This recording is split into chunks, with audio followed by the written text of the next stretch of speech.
Hello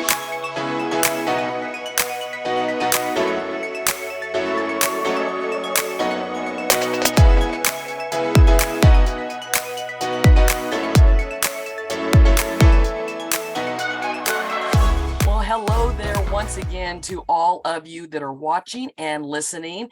Welcome to another wonderful episode of Rediscovering Your Passion and Purpose with Patty. And as you know, I am Patty Stuhlin, the Chief Pathfinder of Pathways with Patty. And once again, I'm telling you, I do definitely live a very blessed life because the people that I have been able to interview on this podcast have just been absolutely magnificent. And the thing that is really great is the people that I have already interviewed up to this point, they are now recommending to me other people that would be perfect to be guests on this podcast. And so my very first podcast guest was Brenda Susie. And Brenda was one of them that told me, oh my gosh, I've got the perfect guest for you for your podcast. Is she, her stories go right along with rediscovering your passion and purpose. And so I have heard many stories about this guest. And once again, she is not going to disappoint with what she shares with us today about living her purpose and with passion, I should say. It is Fran Hanover. And the thing is, she is an incredible artist. I have seen some videos and things on social media of her incredible artwork that she does. So that's what she calls herself first and foremost, is an artist. She is also an economic development officer, which she has told me is like the complete opposite of being an artist. But I think that's kind of like the yin and yang. And that's one of the things that makes life special. But more importantly, she calls herself a noisy adventure seeker. And adventure is the stories that I have heard so far. I think that really defines it. So, Fran, welcome to Rediscovering Your Passion and Purpose. It is a thrill to have you here today. Thank you, Patty. Well, I was kind of surprised when Brenda told me about this, so it's great. Thank you. Well, first of all, I know that we just discussed briefly, but please explain about your background because it is absolutely gorgeous. I love the colors in it. I know it tells a story. So could you kind of tell us a little bit about what is in your background? Sure. This is a piano that was rescued from almost being thrown in a dump. It's about 100 years old. Oh my gosh. And yeah, when we put it in the living room, I thought it just looked like a big brown brick and I thought it was kind of boring. So I thought, I'm just going to paint it. So it's my African dancing women. Oh, it is just gorgeous. Now, how long did it take you to do that? It took a couple of weeks because the paint that I used, I had to make sure I was using like a gel paint so I didn't make the wood too heavy. Yeah, I'd say about a good 2 weeks. And then tell about the banner on the wall behind you, the story on that. The large canvas behind me is by an artist named John Weiss, who was a school teacher for many years. He taught art. He was originally from Toronto, actually also originally from Germany, but grew up in Toronto, went to school at OCAD, and then, which is Ontario College of Art, and then came to North Bay where I met him, who lived his total truth. He was he came out in I guess it would have been in the 60s, the 50s, the 60s, when it was still illegal to be in gay establishments and that sort of thing, and just very honest guy, and lived the way he wanted to live his life, and painted with passion, and he really kind of set me back on my path of being a painter again. Wow. Well, it is absolutely gorgeous. And you said something about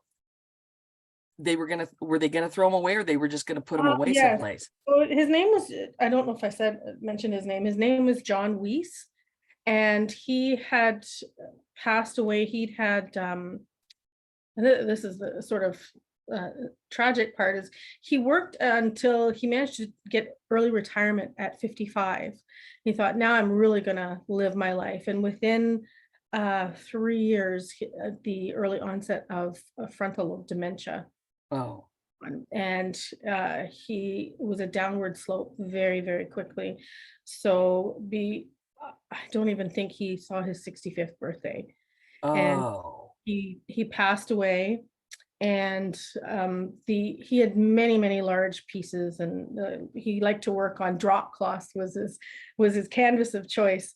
And the friends and acquaintances, they said, yeah, we're just going to roll them all up and store them away somewhere. And I thought, oh my gosh, nobody's ever going to see them again. So I asked for one that I had watched him paint, which is the one behind me. I would go to his house and watch him work away and take him on his paint trip. So, I need more white and I need more black. And so it's nice to have a piece that I was witness to him creating. So well, I'll tell you, those of you that are listening right now, you are definitely going to want to check out my YouTube channel where you'll be able to visually see this podcast happening. So that way you can see what Fran has just described, because it is absolutely gorgeous. I love it.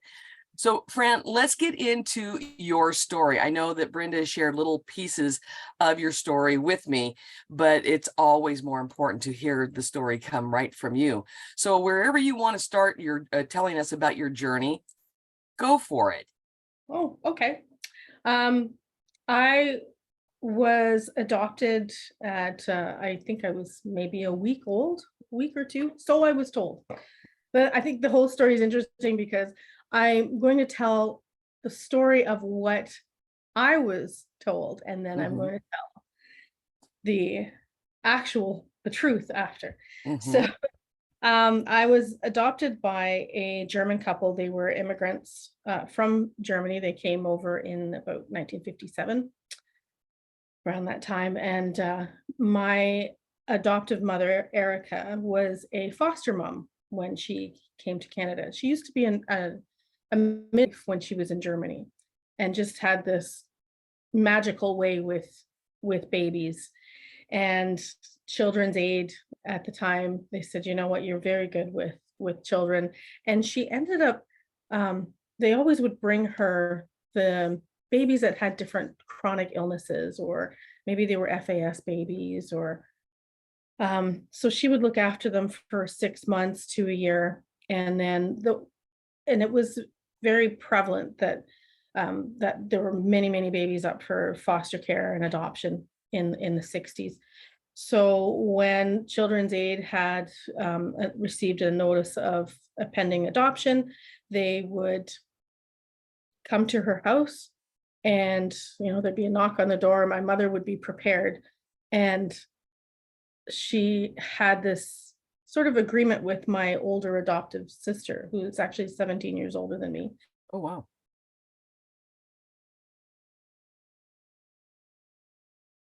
Mother stayed in another room, she'd be in the bedroom, and because it was so emotional for her.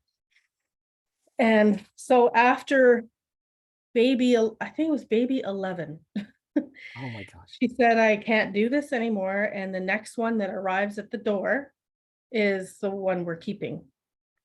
So it was just like a lottery. And so imagine this blonde haired, blue eyed German family. They're expecting more blonde haired, blue eyed children. I don't know. It's so, and they showed up with me, and we thought, oh, what are we gonna do? And so she called my father at work. He worked at a plant in Toronto at the time. It was called Mintex. It doesn't exist anymore. But she called him at work, and she said, Hans, we have a problem. The baby is not what we ordered. So that's what they tell me. Anyway, so there were some challenges there growing up. I mean, it was, imagine 1966 and having what appears to be a mixed race or a brown skinned child in a white family. And Mhm. she was subject to a lot of ridicule when she would take me out places.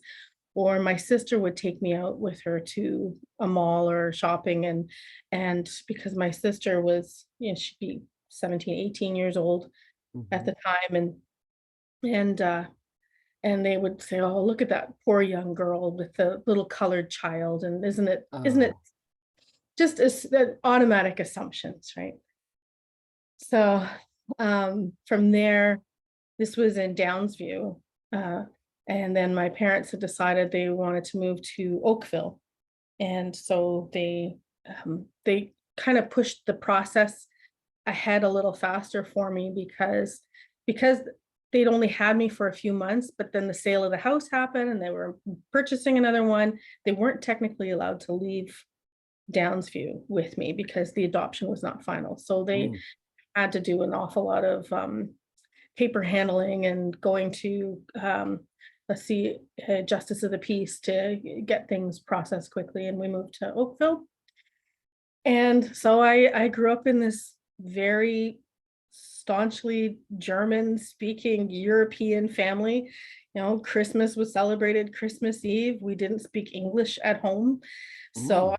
yeah, so I remember my going to kindergarten in Oakville and fumbling along trying to get words out of my mouth. So you And were speaking German then? yeah, I was literally raised with German was my first language Wow. as a result.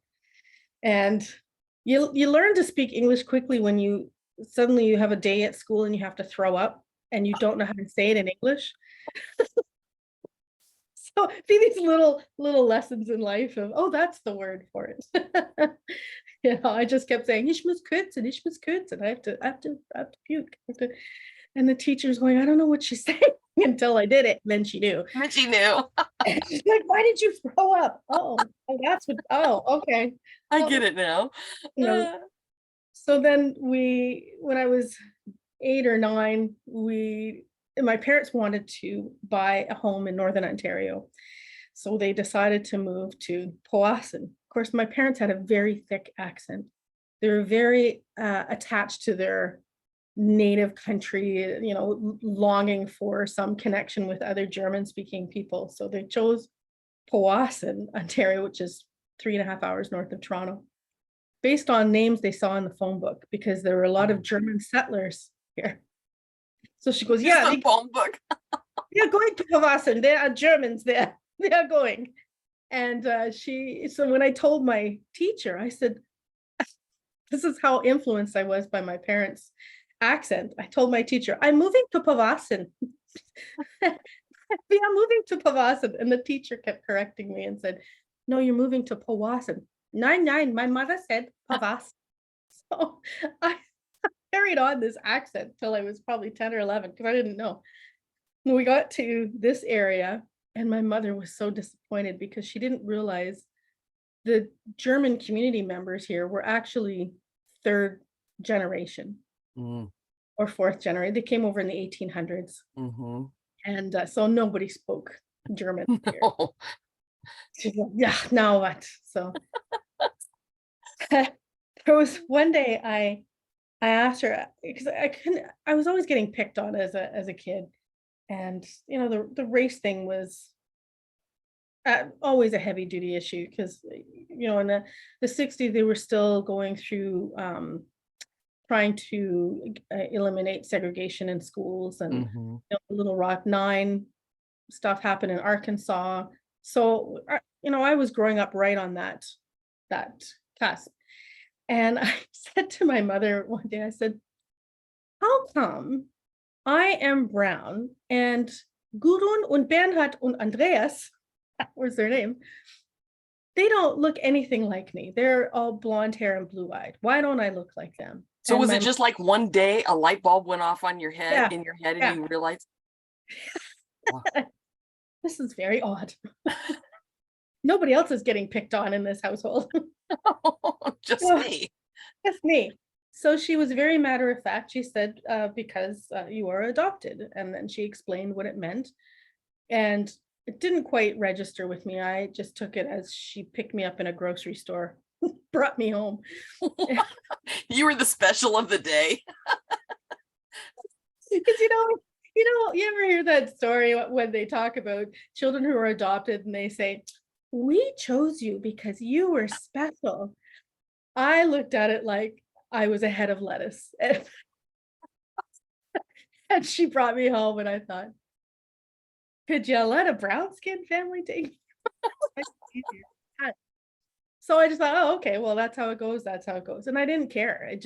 She told me when I was young enough that it didn't upset me or impact me in any way. I just carried on, and when people asked that question, I just said, "Well, I'm adopted because I was a very special head of lettuce in the grocery store."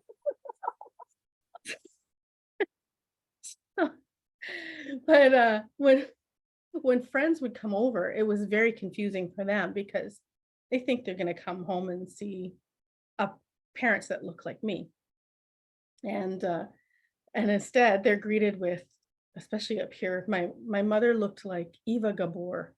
Do you remember? Oh, yes. And, remember Green Acres? Did Oh, you? yes, I watched it faithfully. Well, that was our household almost when we moved north, because we moved to a farm. My parents had never lived on a farm. They literally were city slickers trying to make a go of it. Oh my And gosh. yeah, and my mother still had her wore her dresses with her matching handbags with the matching shoes and the So you were living out the real Green Acres. yeah, yeah. Oh, And she was longing for the city, I'm sure. But my friends would come over and they would see this blonde-haired, blue-eyed woman and go, "Oh, what's going on?" I said, "Oh, well, that's my mother."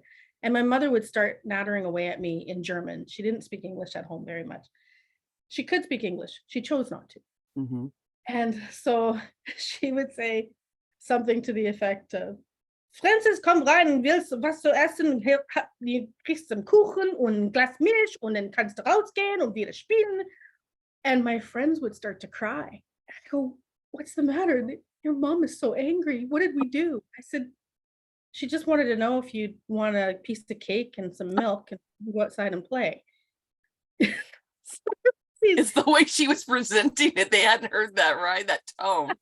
you're like, "It's so confusing in your house. Nothing fits." So, I ended up turning all these experiences into little comedy routines because um, in my 40s, yeah, in my 40s, I'd say I started trying out stand-up because I Oh thought, my gosh. "Looks fun," and they always say, "Use your life experiences," Exactly. so I used to tell people, "Yeah, my parents came to Canada in a U-boat." Oh, it's just horrible. But anyway, yeah, so growing up, I would ask my mom questions about her life in Germany and get all kinds of information of who the different relatives were. Always went through her photo albums, asking who's this aunt, who's this uncle. I did go to Germany with her once. Yeah, did I go once or twice? I can't remember. It was once. Yeah. And she said one day, "Don't you want to find out who your biological family is?" And I said, "No, no, this is all I've known. Why bother?" Mhm. And then a number of years later, she passed away. She was 61. So it would have been 1989, I believe she died. She passed away. She had a heart attack. Mm. And so then the question starts to niggle a little bit in my mind. But my father was still living. I thought, no, I can't do this to him. And he passed away 11 years later. He ended up with getting colon cancer, Mm. and the all his siblings have had cancer. Wow. So, word to the wise: if it runs in the family, go and get checked. Mhm. Anyway, so I thought after he passed away, I thought, okay, maybe now I can look. And so I talked to a close friend of theirs who's also German. I said, "I think I'm gonna do the search." And she said, "Well, no, you can't." I said, "Why?" She goes, "There's no record of your history because you were actually abandoned." Oh my goodness. That they found you. They said the story was that I was found in a rooming house or something, and Yeah, that I was an abandoned child and that you would never be able to track down my family. So that was a shock. Yeah. And I guess a few years later, my son, um, I had a son when I was 19. A few years later, after my father passed, he passed away in 99. So 2003, my son ended up getting non-Hodgkin's lymphoma. Oh my goodness. So he was going through a series of chemo treatments. He was 17, 18 years old. And he was getting quite ill, and we were starting to, myself, and I, because we were a solo unit, wondering if we were going to have to look for a, what do you call it, the bone marrow Oh, donor. oh, yes. So I brought up the question again with um, some the friend of my parents, and she said, yeah, no, it's not, you're not going to be able to do anything, and your father just didn't want you to know this, he didn't want you to be upset. So then I asked my sister about it, um, and she confirmed and said the same thing. Yeah, you were abandoned. There's no way you're going to find any information. So kind of we got through everything. We didn't. My son didn't have to get a bone marrow transplant, as it turned out. Thank goodness. But a few more years go by. I sort of let it all go and just said, "Oh, forget it. It's never gonna happen." And then along comes Ancestry Oh, DNA. yes. Dun, dun, And dun. that curiosity that kills the cat, right? It's a Mm-hmm. Pandora's box. Yep. And I thought, should I or shouldn't I? Should I or shouldn't I? And there was a company that I was working for. The head office was in Toronto, and I was working remotely here in North Bay. But there was a lady that I had become good friends with who worked at the head office. And she would tell me about her background. She was originally from Guyana, and and talk about the importance of family. And she said, it's probably time you start doing the search. Go and find out who your parents are. Mm-hmm. um okay, so I paid the money, I got the kit, I spit in the tube. Now, one of my biggest aversions is saliva, like seeing people. It makes me cry. So to have to spit repeatedly into this tube and watch it fill up, I was doing a little dry heat. You were back to the vomit thing earlier in your life. It's an escape mission. So, so I sent it off, and you get a little registration number, and it alerts you via an email when your kit is complete. And I didn't realize how that whole system worked. It goes off to Ireland to a Oh my lab. gosh, really? It goes to Ireland. You have an ID code that your kit is associated with, and you log into ancestry.com or .ca, and when your kit is when they finish doing whatever it is they do, you alerted that your results are in. And so I'm going to just back up the story just a little bit. So during the time that my son was ill, I was a single parent, and I was not able to go to work, and I didn't have any benefits. I was really in a black hole of no money, and what am I going to do? So um, I started creating these little greeting cards of African dancing ladies. Mm. And I just, made a couple, and I put them at a friend's restaurant shop. And she called the next day. She says, I need more.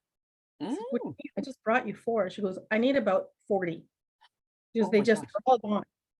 So I started making more of them, and I started coming up with this conveyor belt method of how I was making these 3D greeting cards. They're made with little scraps of paper and Now, jewelry. And now, did you know from an early age that you had artistic ability? I did. Um, but I never looked at it as something that I would be selling anything. I guess I just didn't have that belief mechanism in me. It was just basically for your own pleasure and enjoyment. Yeah. When my sister got me my first art kit when I was 9. She got me, imagine giving a 9-year-old an oil painting kit. Oh. in a book. That could be dangerous. Mhm. So that's how I started. Okay. But yeah, so when my son was sick, and I'm trying to come up with ways to make some cash on the side, I just happened across the greeting card idea. And so then I was asked, well, can you do maybe a painting? Oh, that's where John Weiss, who the fellow who did the painting behind me, said, get some paint out and do a painting. Just throw some paint on the canvas. And so I got really into doing really colorful stuff, but my subject matter was always this African woman type of theme. And I ended up getting a membership at a gallery, and then I was part of a group exhibit. Like, it just sort of blossomed from there, Mm-hmm. oddly out of financial desperation. Mm-hmm. And, but then somebody said something to me, and this was before I did the ancestry kit. And they said, aren't you concerned that you could be doing ethnic appropriation? I said, what are you talking?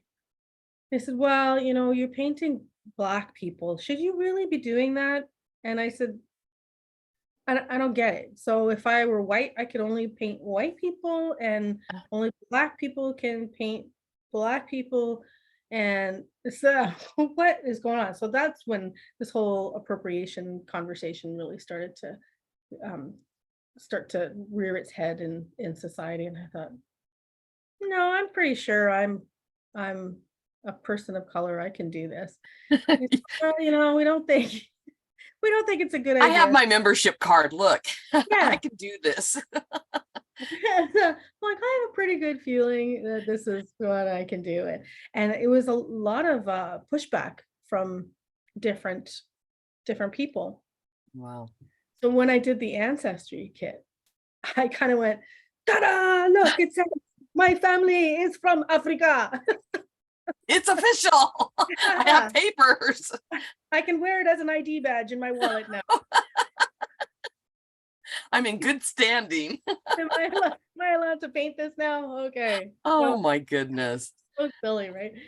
So so then I thought, okay, so this is my background. So there is some oddly there's some Irish and Scottish there too, Mm, but predominantly it showed like the West African countries, mhm, and that most of the family members had migrated down through Virginia, Alabama, Louisiana, that area. It shows you it maps it all out. It's kind of cool. It's amazing.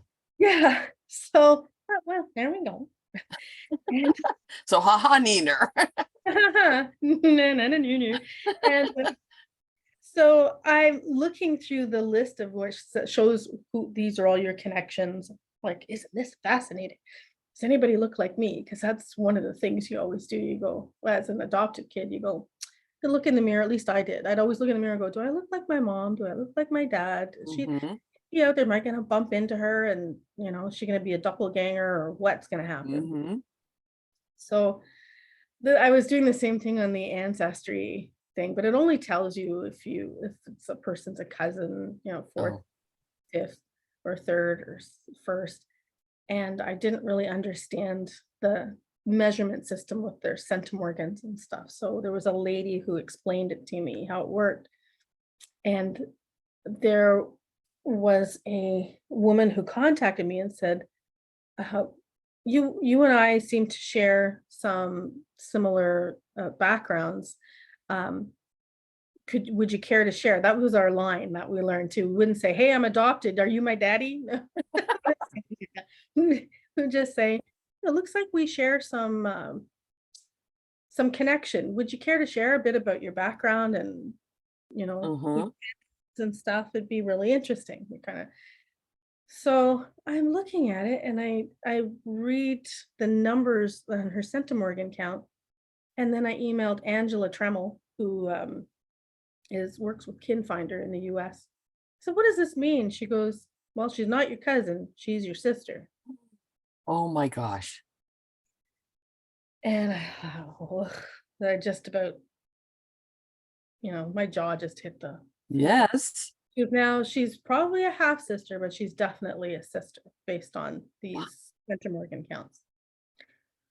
So I connected with this person on Ancestry DNA on my list, and so we started talking. We didn't go on Zoom or anything or FaceTime right away. We were both a bit in shock. Mm-hmm. She was also adopted. She was adopted out of the same hospital. Wow. Yeah, we were about a year and a half apart in age. And she went to Port She Stanley. older or younger? She's younger. So I went to Oakville and she went to a home just further down the highway, basically, Oh in my gosh. two different families.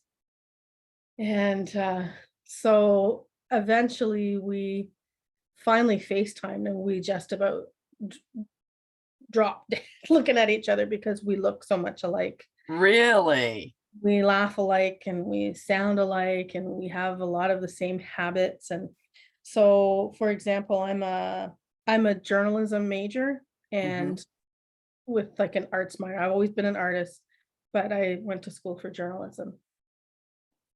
She is an English major with an arts minor. Oh man. We didn't grow up You- together. See, it's stuff like that, that's more than just coincidence. I mean, there's something, wow. Yeah. So then another gentleman messaged me and said, "Hey, we seem to have a lot of members in common. Same Oh life, my gosh.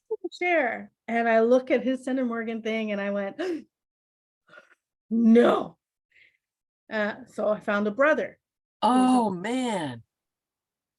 so we connected right away, but um he's more adventurous. He just FaceTimed right and looked at me and started yelling and said to people in the room, and he said, "We found her, we found her." I said, "What are you talking about?" And he said, "You are Ernestine's daughter." And he named who our mother was. And he Now, said, was he older or younger? he's also younger, but apparently there were rumors in the family for years that there was a child given up for adoption. So he proceeds to explain to me what um, had happened when they were younger, and just based on what his family had explained to him. And he said, "I'm sorry, you're not going to be able to meet your mom. She died in 1991, I think it was. Mm. At She was 50, and I was 51 at the time when we all connected. And he said she died in her sleep. She had a brain aneurysm. So after me going through my entire life with no concrete medical history, because they didn't share that information when they gave up babies for adoption, I went to my doctor and said, "Well, this is what I found out. I guess there's cardiovascular stuff in our family." So she sent me for a CT scan right away. And she called me a week and a half, 2 weeks later and said, "You might want to sit down." No. Yeah, they had spotted a aneurysm. Oh my gosh. Yeah. So had I not gone through the ancestry DNA process, I would never have known. So I was immediately, Whoever your guardian angel or your yeah, spirit guides or whatever you want to call them, I yeah, mean, you are being watched over. yeah, yeah.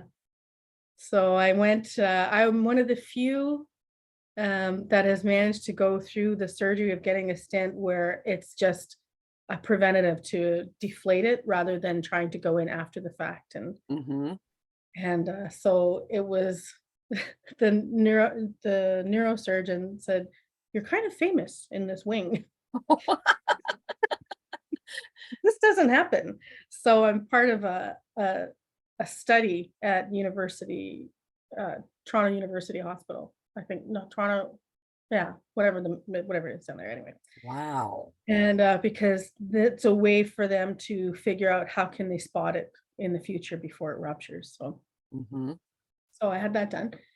And then we had a big reunion down in Buffalo. It turns out my mother was American. She was from Buffalo and she had a few children. and she would come to Canada frequently, and whatever the story was in the 60s, it was the 60s, right? Hmm. Free, So free love, free you know, expression, free. yeah. So we had a reunion, and what we did, because so many people seemed to be excited to find out about Candace. And yeah, it was the other thing I said to Demetrius. Well, you didn't find just me. There's one more here in Canada. So Now, we had went, they been had your siblings? Did you find it? Were they half siblings or were they full? they're all half And were they raised in African families or white families or? raised in a black household. Yeah. Wow. So yeah, we went down there, and we met at a hotel first, and they said, we have decided what we're going to do is each sibling one at a time is going to come in and meet you. We don't want everybody showing up at once and it being just chaos, because there are 7 of us. Oh Lord. So Candace and I, the one who's also from Canada, that was given up for adoption. The others were not given up for adoption. They all grew up together. Mm. So so Candace and I waited, and one person would come in and do the holy cow, you guys really look like Ernestine, which is the mom. And then I had brought with me my birth registration information, because one of the siblings wasn't too sure if this was the real deal. Is this, maybe it's a Hmm. mistake. And so she came in and I said, tell me the story of what do you know about what happened with me? And she said, all we remember, she was 4 years old at the time. She says, our mom came back from Canada. She arrived by bus. She brought her new boyfriend with her, and she brought in a newborn baby. And she said to the sibling, here's your new little baby sister. Would you like to name her? And she said, I'm going to name her Clarissa Michelle. I said, oh, okay. I said, well, here's my birth registration. And on it said Clarissa Michelle. So, Oh. so what had happened was she brought me to Buffalo and assumed I was going to be staying there and growing up there. But the other kids, they were with grandma and grandpa. Grandma and grandpa said, no, we can't do this anymore. And sent her away the next morning, and she went back to Toronto with me and went back to the hospital and gave me up for adoption there. So you weren't Meanwhile, abandoned in a room. You were given up left at a hospital. yeah. Okay. And And you the weren't part of a grocery store or lettuce head either. oh, and the poor sibling, the 4-year-old, she got up in the morning and said, where's Clarissa? Where's my new baby sister? And rather than them being honest, and we try to protect kids, I guess, and we think by telling a little white lie we're saving everybody a lot of pain, but instead they just said, what baby? There was no baby. Did you have a dream last night? Oh. And they wouldn't let, as much as she said, I swear I saw a baby and I named her, they convinced her, or tried to convince her entire life, that it never happened. Wow. And it just led to so many problems for her. And, and there were a couple of older siblings in the house that they grew up knowing I existed, but they just didn't know where I went. So after the grandmother passed away a number of years later, the grandfather, Ernest, a lot of Ernies. There's Ernie, Ah. grandfather Ernest, there's a brother named Ernie, and the mother's name was Ernestine. Oh my gosh. So anyway, the grandfather, Ernest, came to Toronto. He was trying to track me down, but we had moved away from Toronto, moved to Oakville. On Gotcha. top of that, we didn't keep our Auhaga, our original German name, anymore. My parents also changed that too, because the German last name was too complicated. So they changed our name from Auhaga, which would have been on the documents, to Mhm. Hanover, which is the Oh name. my gosh. He never would have found us. And the uncanny part as well is that Candace and I, the other one that was given up for adoption, are the only 2 out of the 7 siblings that look like their mother. Really? Yeah, we are a spitting image of Ernestine, and it just freaks them all out. There's one of the nephews, when he first met me, he just went, "Nana?" As I Oh, was the same age as what they remember their grandmother looking like.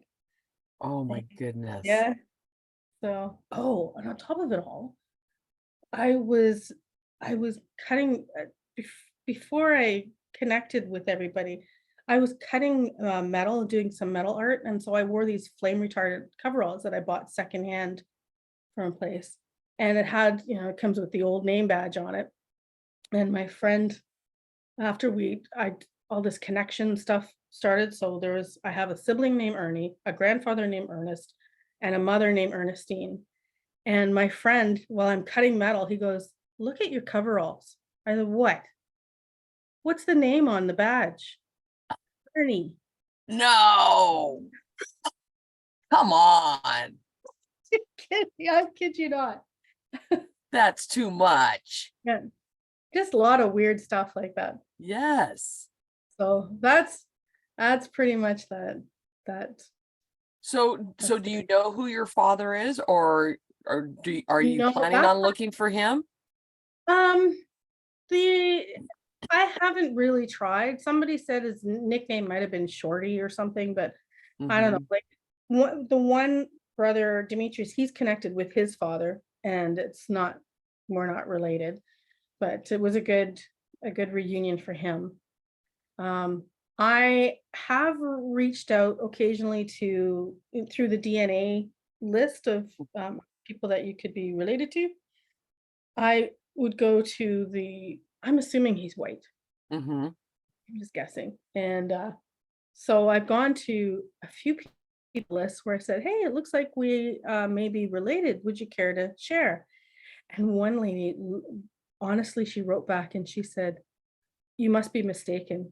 I don't think this ancestry DNA thing is correct. This is impossible. So no, we're not related." And Oh, she didn't want to have any further conversation because oh, she could not believe that there could be any Black people related to her. oh, So I kind of went, I don't really care. I don't think right. I, You if don't it's, need to put your time and effort into people like that. yeah, if they don't want to know you, I have no reason to be engaged in learning about them either. Hmm. So I'm quite happy with the new family that I have now. And it's like, Wow. oh, we never left. They just look at us like, "We found you. All the pieces are back together. Everything's good." So they're in Buffalo. Is that where Some they're? are in Buffalo and two are in,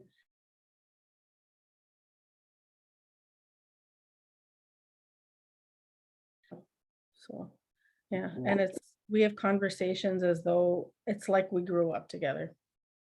Yeah. How cool is that? I mean, that is a remarkable story. I mean, really. Yeah. And I can see how you could come up with quite the comedy routine through several of things Yeah. that you have shared through here. Well, going back to what you shared, you mentioned about your son. Is your son okay now? Yes. Yeah, well, that was another journey and a half because he came through all the cancer treatments and went into remission by the time he was 19, and then became very ill again. Started having these moments of really severe psychosis. Oh, And until one day he collapsed and we brought him to emerge to the ER. And they said, "I hate to tell you this, Fran, but he doesn't belong in ER. We have to bring him to the psychiatric hospital. This is something else." oh, And so he has, as soon as he got through the non-Hodgkin's lymphoma, and then was diagnosed with psychosis unspecified, and later it's catatonic schizophrenia. oh, wow. Yeah, so he's 38. He managed to do well for a few years on medication, and then, as they say, the term is decompensated Hmm. for a few years. The It was some healthcare challenges with the way our hospital system had changed. So we Mhm. couldn't get him the help he needed fast enough. So he resides in a assisted care.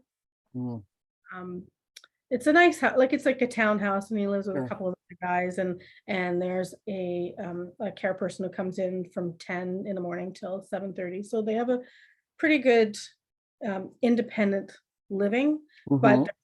so their medications monitored, their activities, and their finances are taken care of, and so that they can still have a pretty good quality of life. So, Oh, good. Well, sorry to hear about that, but glad that he's in a place that's good. Um, one of the things I want to find out is what is a piece of advice, a best piece of advice anyone has ever given you?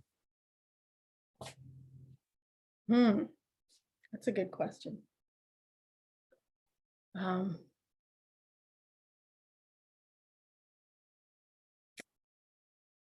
why?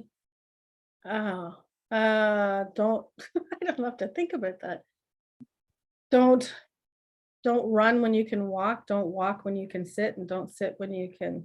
No, don't. How does it go? Let's back that up. What's that line? It's the nursing line. It's don't don't run when you can walk. Don't walk when you can stand. Don't stand when you can sit down, and don't sit down if you can lie down and have a rest. Basically, look after Mm, yourself.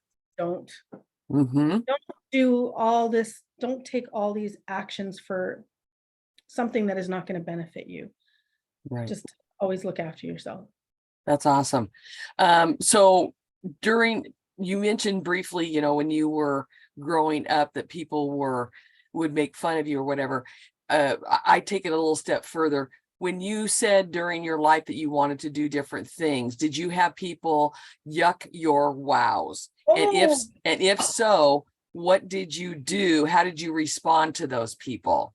oh my goodness. All the time. All the time. That's, I think, human nature. That Mm-hmm. whole, this is where the German side came in pretty good. I go, oh, I recognize Schadenfreude when I see it. Or Schadenfreude. I'm speaking backwards now. Uh, Schadenfreude.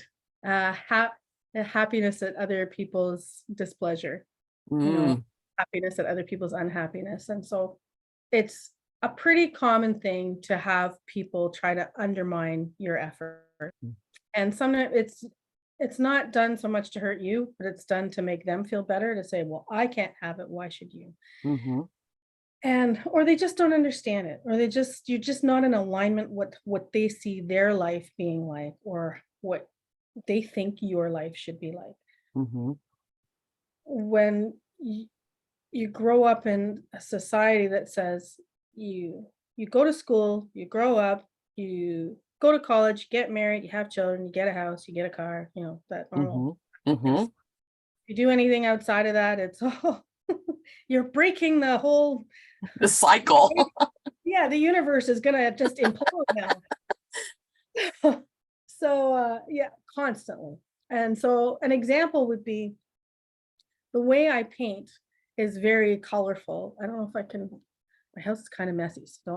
So there's one of my paintings up there. Oh my gosh, that's gorgeous. So I always paint with really bright colors, and you see it, even the wall color. Yes. Yes. And sometimes I get a little lazy. I run out of yellow paint, so I'll just have another yellow paint that doesn't match. So it's like, well, it's yellowish. Exactly. It's in the same spectrum. And then so I'm always doing wackadoodle stuff like that.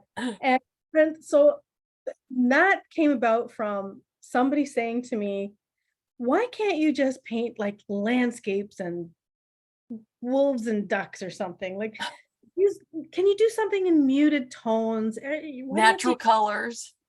Oh, yeah. So when that was said to me, well, that makes me do the opposite. So Mm-hmm. then it got brighter and louder. And I did it. I was mad. I thought, I'll show you. Well, those would just sell like crazy. But and it just goes to show that if you really just throw yourself into something that you really want to do and you really enjoy it, it's gonna pay off. It's gonna pan out. And Mm-hmm. it may come from a direction you least expect it.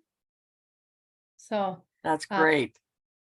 like one of the other things I'll have to show you, this is how my mind works. So I have a thermostat on the wall that whoever put it in there originally didn't put a wire in long enough that you could actually move it to a location that makes sense. It's Uh-huh. right in the middle of the wall where you can't hang anything near it, nothing fits. So I'm like, I'm so fed up with this thing, this white thing stuck right in the middle of the wall. So I painted a tree out of Oh my gosh. That so is gorgeous though. Oh, there it is right there. The thermostat. it's my thermostat. Oh, it blended right in. I didn't even notice it at first. That is very awesome though. That's where I go, I'm just gonna do it. People would normal people would they'd hire somebody to come in and fix the wire, but I'm like, I paint over it. So paint the whole Exactly. thing. Good for you. And once again, that goes from people yucking your wows, like I'm going to show you, especially Mhm. if you're that passionate about it, Yeah. yes, pursue it and continue on with it because you never know where it's going to lead. And that obviously is very true for you. And not to be there's gonna be a level of fear in anything you do, but that also helps you be also somewhat cautious so you Yes, don't completely throw yourself off a cliff. But right. Oh my uh, gosh, that's incredible. So, what are you currently passionate about personally and professionally? um professionally, I enjoy the work that I'm in. I do the job that I do is so I want to say it's not creative, but in a sense it is because Mm. previous to the economic development work, I worked as a freight forwarder and custom broker. So you're moving large cargo, air freight, sea freight Mm-hmm. stuff, and people are like, oh, how boring is that? Well, you're always problem solving. You're always trying to figure out how do I get this from point A to point B, and and not have it fall off the boat. And somebody calls you with a situation, they have to get it somewhere in a big hurry, and they don't know anything about the process. That kind of stuff is fun for me, Mm-hmm. and because it's part of my life. I've been a single mom for so long. I was always trying to you're always trying to figure something out. Right. You blow up a water pump in the basement and it might be 2 in the morning and you can't call anybody. So Mm-hmm. you gotta What are be you gonna do? you gotta be resourceful. I use Mm-hmm. YouTube. That's what I do. Yeah, isn't that a nice resource? What does this wire do? Oh, that's the one. That's very bad. That doesn't work. We won't do that again. Um, so that's what I enjoy with my professional life, and same with that economic development side where you're being a service to business owners and different people in the community where you're trying to help resolve problems there Mhm. too. You're trying to make things fit so your community runs well. So I like that. Excellent. And my personal life, what I'm passionate about, again, it's the art stuff and discovering new things. And uh, kind of like your other guest, Brenda. It's where can I go next? Where's that plane headed? And how do I get on? Mhm. Yep. And and I think I got part of that bug from her, Mm. uh, where I'm gonna tell another quick, short little story. She likes to travel alone, and I didn't quite grasp the idea for a while. You think everybody they go with in pairs or with families or well, I have never been in a relationship long enough to go on a trip with them. They're usually out of the picture before the flight leaves. So um, I had been seeing a gentleman who he said, "We're gonna go on a trip to Cuba." And I said, "Oh, I've never gone on a trip with a man before other than my son. Wouldn't that be exciting? Kind of romantic." Well, 48 hours before the flight was to leave, he called me and he said, "I have the flu. We're not going." Oh, I, I beg your pardon. I took time off and I was so looking forward to it. I've never been to Cuba and this is all kind of exciting. And he goes, "No, we're not going." And I said, "What do you mean we? How did, you're the one who's sick, not me." And he said, "You're not. actually thinking of just going anyway. We were supposed to go together. And I said, yeah, but you can't go. And I'm not going to hang around you. You're sick. So, Uh-huh. so he said, oh, no, you can't do that. If you go, then we're done. Well, how am I with paint and color? You tell me I can't do something? Watch me. I thought, oh, should I or shouldn't I? Or what am I doing? And you start wondering what you should do. And I spoke with Brenda and I said, this is what he said. I can't believe it. She said, pack your bags and go. So I did. Sometimes you need that friend who can give you that extra little push. And it's Yes. great to listen. I mean, she's done it. She survived. I'm like, I can do this. So 5 o'clock in the morning, I got up. I'm like, yeah, I'm going. And I threw all this stuff in my bag. And I went out the door and I drove down to Toronto and got on the flight. Had never gone anywhere by myself, Wow. let alone go to Cuba and go to some. I'd never been to a resort. And when I landed in Manzanillo, I think that's where I was. Yeah. And I had no idea what the process is. You get a little envelope and you look for your bus and no idea. And these elderly ladies, they said, oh, where's your other significant other? And I said, it's me. And Me, so myself, and I. they guided me along. They showed me where my bus was. And then a couple of them said, she's not here with anybody. And they were all in their 60s and 70s. And they go, well, that will not do. You're not leaving our side. And they pulled out this big garbage bag full of beer, cans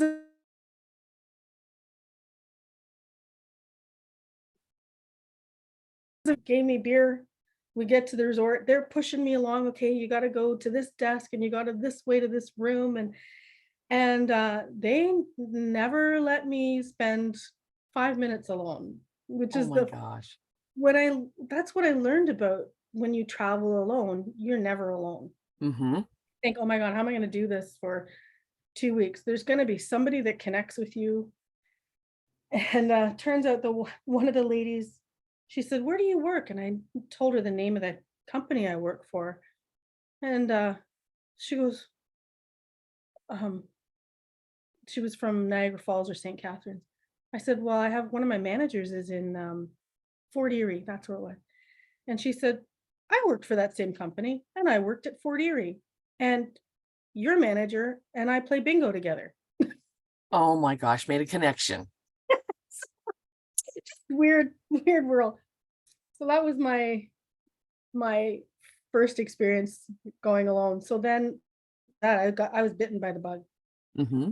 And I decided I'm going to go to Mexico and I'm going to try that one alone, but no resort because I didn't really like the resort thing. And of course, everybody's like, you can't do that. You can't. That's so scary. You're going to get They're robbed. yucking your wow.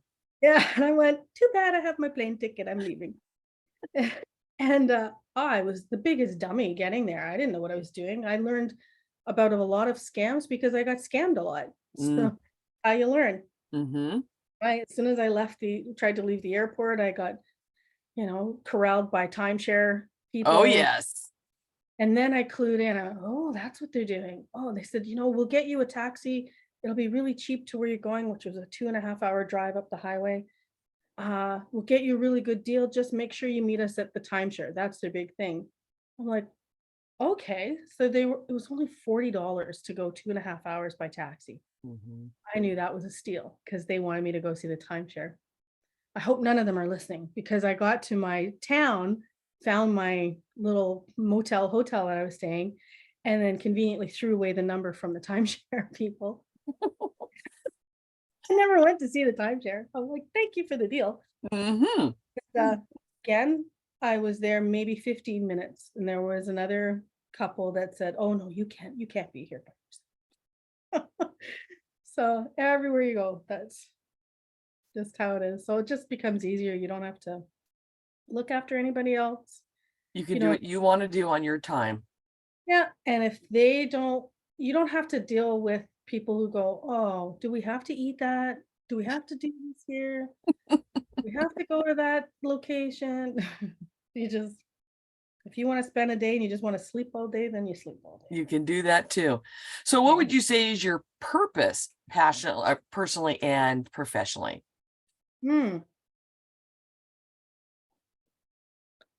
I think I find I am maybe I'm more of a connector Mm-hmm.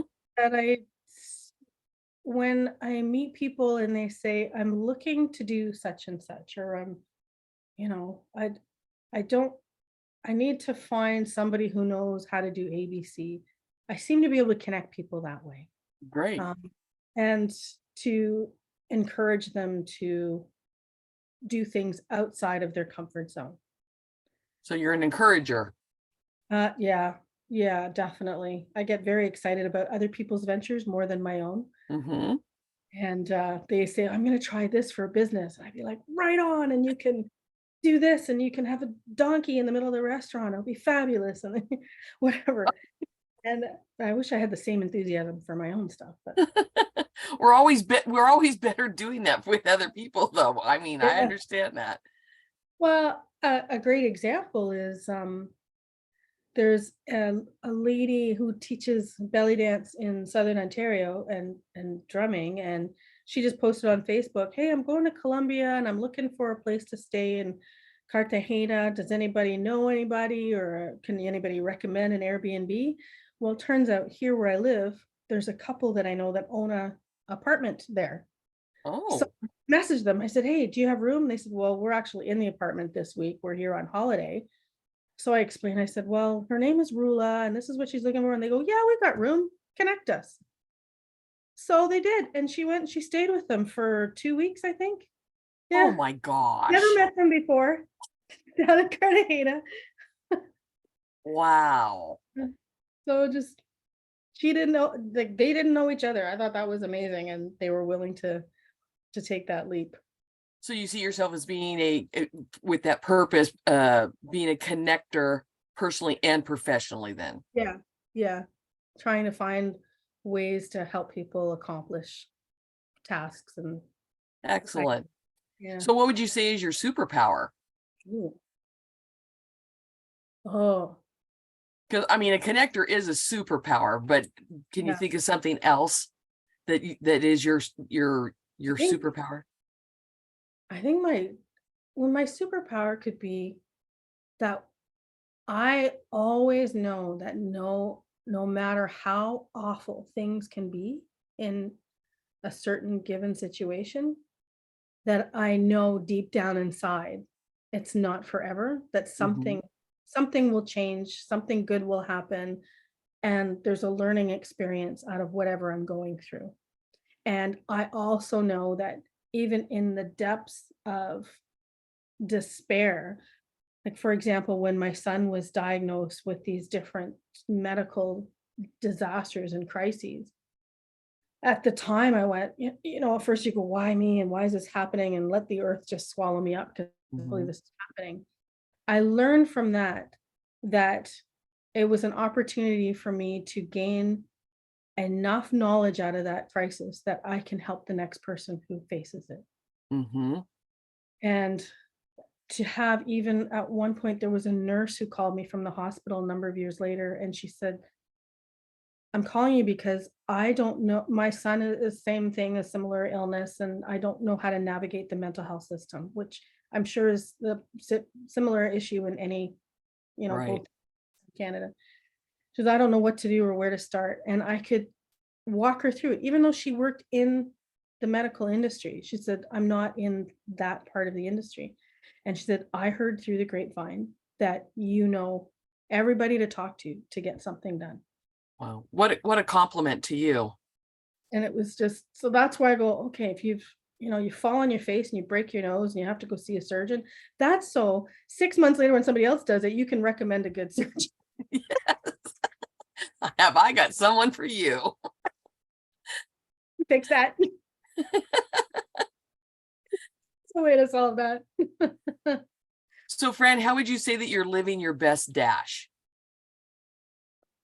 Oh, uh, do you have to do a lot of editing here? Um,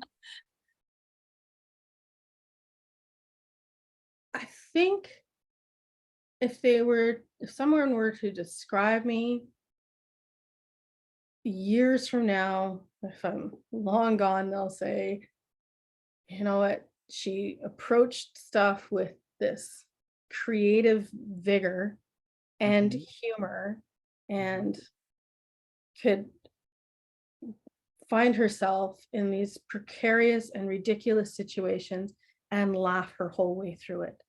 There'd be a mhm. few tears here and there, but ultimately it would be, wasn't that just the funniest thing that happened? Can you believe this? And you just move on to the next day. Yeah. And that is how I mean, just from sharing this time with you, I can definitely tell that that has been a theme and a thread throughout your entire life Mm. and will continue forward. And I mean, wow, that's a remarkable dash.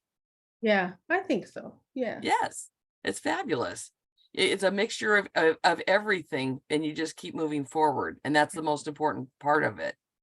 I was, the line when they say everything happens for a reason, I am a Mhm, true believer in that statement that everything really does have everything happens for a reason. There's a purpose for every experience. You just have to be patient and figure out what did you learn from it, and mhm. do Because you it's ever. not always on our timeline, is it? Yeah, we can't control everything, but we Mhm. can, like this common saying, we can't control what happens to us. We can just control how we react to it. Amen. Yes, most definitely. Are there any final thoughts or words of wisdom that you would like to share with our audience? Don't be afraid to stick your toe in the water Mm, and try something. If somebody has always said to you, that's not possible and it's not for you, then maybe try it anyway. I have one more, another short story. good. The way I grew up in the German household was very traditional, where the father worked and the mother, stayed home and looked after the kids. Well, she did and she did, and she had a job at a cafeteria and whatever. But her mindset was, you grow up, you get married, even to the point of you don't need to learn how to drive. Women don't drive. Mm, And my brothers got a trade. Um, one was a truck driver, the other joined the military, and and also my father took my one older brother to work with him when he was in middle school because he didn't feel he was learning enough in the middle school. Those were the days in the 60s. mhm. You could get away with that. He says, no, I'm taking him to the factory and he's going to learn mathematics and how to read a blueprint. He was just so upset with the school system that he thought my brother was illiterate and he was having none of it. Mm, So he took him with him to the plant and trained him how to do anything and everything. You need to learn how to weld and read a blueprint and do your math and all that sort of stuff and be on time and follow a schedule, all those all those key elements of life. And when it was my turn, I said, "So when do I get to go to the factory?" And they were like, "No, no, girls don't do that." mhm. So, and my mother, that was absolutely, "No, no, no, you'll never do that." I'd watch my dad in the shop if he was welding. I thought it was just so cool. And he's, "Yeah, yeah, women, no, you don't, no welding for you." And but this was on the farm, and he'd go, "But here, take this gun and go shoot that coyote." And he was chasing the cows, go get it. So, but he did give me a dirt bike. I have to give him that. He did let me ride it. He's like, when my one brother went off to the military, he left behind a little mini bike, that little, was it a 75 cc? Wasn't very big. Mhm. And my father said, if you can pick it up off the ground, then you can ride it. You're strong enough to ride it. And Ooh, so I picked it up off the ground, like if it falls over, if you're able to stand it back up, yes. not like lift it like Hercules. So Yeah. so um he said, okay, you're strong enough to be able to ride the mini bike. Now I'll show you how to change the fuel filter and do the general maintenance and do the oil change. And that's as far as it went. But driving cars and all that, no, no, you just grow up and you get married and the man does everything. So after they passed away, and I'd gone through all these different things with Matt, and then ended up going back to work, and then I got bored with my job and I quit my job and I went back to school and I took machining and welding. I'm like, I want to know what the big deal is, why women shouldn't be doing this. So, and I was in my 40s when I did that. Good for you. I realized I hated it. Like, this sucks. My nails are dirty. This is not what I thought it was going to be. No, I don't like this. You're in the dark room all the time with a shield over your head. This is stupid. Whose idea was, why is this such a big man secret? Because it really sucks. So I went back and got an office job. But I know how to do it now. So Oh my God. no, But part of that though, welding and stuff is part of your artwork, isn't it? yeah. So see, I got something out of it. Yes. Yeah. I wouldn't want to do it for a living, like welding bridges and crates and stuff. Yeah, no, that's Hmm. I cannot imagine what people are going through, especially in this weather with this heat, Oh, having to do that kind of job. yes. It's and I learned quickly too that their life expectancy shortens dramatically when you do that work because of the fumes and yeah, Oh, painful job. Yeah, you're more likely to get brain cancer, lung cancer. You can vent that smoke and stuff as much as you want, but you're gonna you're probably gonna get sick by the time you're in your 50s. but see, at least your curiosity stayed with you, and you were willing to find out what was the big secret, what was the big Yeah, deal that went along with that. So, I yeah. mean, There was yeah. one time I was learning how to use the lathe, the big engine lathe where you can shape like a tube. Hmm. And I had put the tooling in incorrectly, and I broke the tool and I broke a pin in the machine, and it was a loud explosive bang when that happens. And all the other guys in the shop, they jumped and screamed, and I just stood there and went, "Oh, I broke something," and I turned it off. And the instructor, he looks at the guys, he goes, "You guys just screamed, and she stood there and shut off the machine. Who do you think is going to be better at the job?" Exactly. You stayed level-headed through the whole thing. I'm like, there are worse things. It's just a pin. And so, and he goes, "Well, what'd you learn from that?" I said, "Not to put my tooling in that way." And he said, "And now you're going to learn how to fix it." So, so there was another additional lesson for that. That, you It's learn all, from. and that's a part of life, isn't it? When something breaks, what do you need to do to fix it and keep Yeah, moving? And and that just ultimately is what we're talking about right here. You've had these challenges throughout your life, and through every single challenge, you've met it head on, you've learned the lesson, and then you continued forward. So yeah, congratulations to you, Fran, for doing that. thank you. That's amazing. Well, ladies and gentlemen, I cannot believe how quickly the time has gone during our interview together. I cannot thank you enough, Fran, for being here today and getting to meet you. It's so nice to have hearing the stories from Brenda and hearing them straight from you. What a joy and a pleasure to have you on my podcast. I really appreciate you being here. Well, thank you very much for inviting me. It's been really great. Excellent. Well, for those of you out there listening, oh, I should also ask, Fran, if anyone wants to reach out, especially I can see where someone might want to make contact with you when it comes to adoption and the ancestry thing and, kind of things you've gone through. Is there a way that people could connect with you or find out more about you? Or even if they are interested in your artwork, is there some way that they can connect with you or you would like for them to connect with you? They can find me on Facebook, Okay. and they can private message me if they want. I have a website. It's Fran Hanover multimediaartist.com. And we'll make sure we'll put that in the description for this podcast. So that way, that's another way that you can reach out to Fran. So, The other way they can connect with me if they're asking about adoption is they can spit in the tube, and we might be related. And I'll see it in the line. more than likely, it's sounding like Oh, there I will have be a another connection. sibling. Imagine that. I did 23andMe, but that doesn't connect with ancestry. So maybe I need to spit in the tube, and who knows, maybe you and I, I'm sure there's a connection somewhere along the line. You never That's know. yeah. That's a good one. All right, for those of you listening, remember to when you go to it, follow, subscribe to Rediscovering Your Passion and Purpose with Patty. And while you're at it, if you'd like to do a 5-star rating, that would be even better. So that way that the content that I'm able to present to you continues to stay at the highest rating possible. And while you're at it, please share this podcast with your family and friends. The more the merrier, as they say. And if you would like to connect with me, remember that you can go to my website, www.pathwayswithpatty.org. And if you want to chat with me, sign up for a free 30-minute chat when you get to my website, and we will go from there. And especially if you'd like to be a guest on the show, I would love to talk with you and have you share your story about your passion and purpose as well.